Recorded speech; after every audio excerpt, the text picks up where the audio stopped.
今天是2025年11月15号，乌克兰抵抗侵略的第1360天。昨天，俄罗斯全域战损人员1040人，红军城主战场撕碎了俄军的攻势。俄军集结了第5集团军等主力部队于凌晨4点，向城西南中央西部和东部街区以及西部工业区发动多次集团冲锋。乌军王牌部队亚速第1军团等主力部队展开立体防御。上午9点，哈尔科夫战线，乌军 F-16战机编队接到红军城防空引导，在萨博340预警机情报的支撑下，超低空突防发射 AGM-88 反辐射导弹，精准摧毁俄军前线2部雷达，随后转向轰炸俄军装甲集群集结地，并成功击落一架苏30战机，俄军机组人员全部覆灭。地面战场，乌军巡飞弹和无人机组成3个波次攻击群，第一波次500架吸血鬼无人机封锁空域，第二波次300架巡飞弹封锁装甲目标，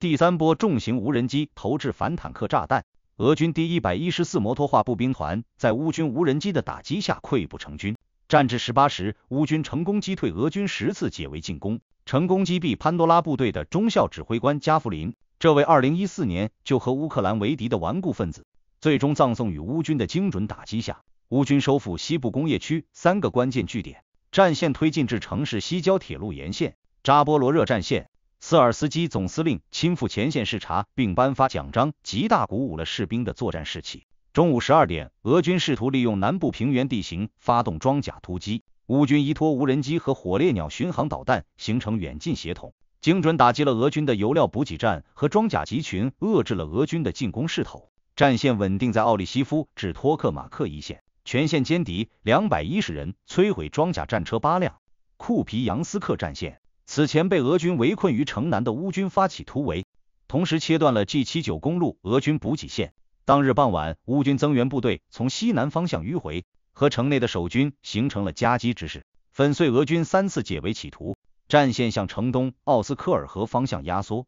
乌军控制了城区南部的核心区域，为后续全面收复该地创造了有利条件。苏梅战线没有发生大规模的战斗，但乌军远程打击能力大显身手。凌晨2点，乌军无人机部队对库尔斯克州边境发动了密集打击，重点打击俄军的雷达站和通信枢纽，有效牵制了俄军兵力，使其无法向红军城和哈尔科夫方向增援，为主要战场的胜利提供了战略策应。库尔斯克方向的战斗堪称王牌交锋，俄军集结空降106师和朝鲜1万余名士兵等精锐力量，于凌晨3点，从列别焦夫卡和小洛克尼西亚西侧马丁诺夫卡以南发动3路猛攻。乌军王牌部队以第93机械化旅为核心建立防御体系。凌晨6点，俄军第106空降师试图在列别焦夫卡突破乌军防线，乌军立即启动蜂群压制，300架无人机率先瘫痪俄军通信节点。地面战场，乌军精准命中马丁诺夫卡俄军补给车队，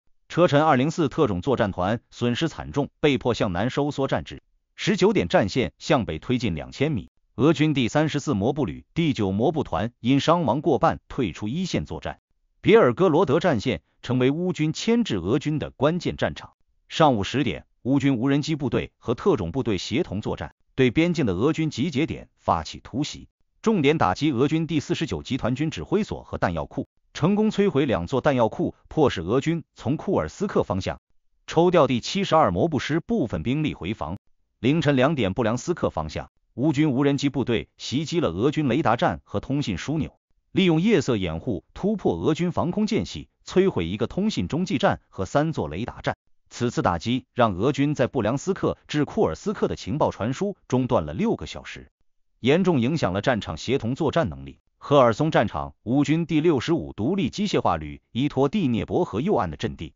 对赫尔松市北部的俄军发动牵制性进攻。下午14点，乌军使用无人机引导打击俄军渡河装备，摧毁俄军6辆装甲车、舟桥装备3套，成功打破俄军南岸增援的企图。战线稳定在赫尔松北部郊区至第聂伯河沿岸。凌晨1点，克里米亚方向，乌军火烈鸟导弹和无人机集群对克里米亚的俄军目标发动饱和式打击，精准命中俄军石油储存设施1处直升机停机坪，2个无人机训练场1处雷达站1座，导致俄军在克里米亚的后勤保障和防空能力严重受损。与此同时，乌军无人机还对俄罗斯黑海舰队新驻地新罗西斯克港进行了打击，引发剧烈爆炸，有效牵制了俄军海上作战力量。今天的视频就到这里，大家有什么观点和看法，欢迎打在评论区留言讨论。感谢您的观看，我们下期再见。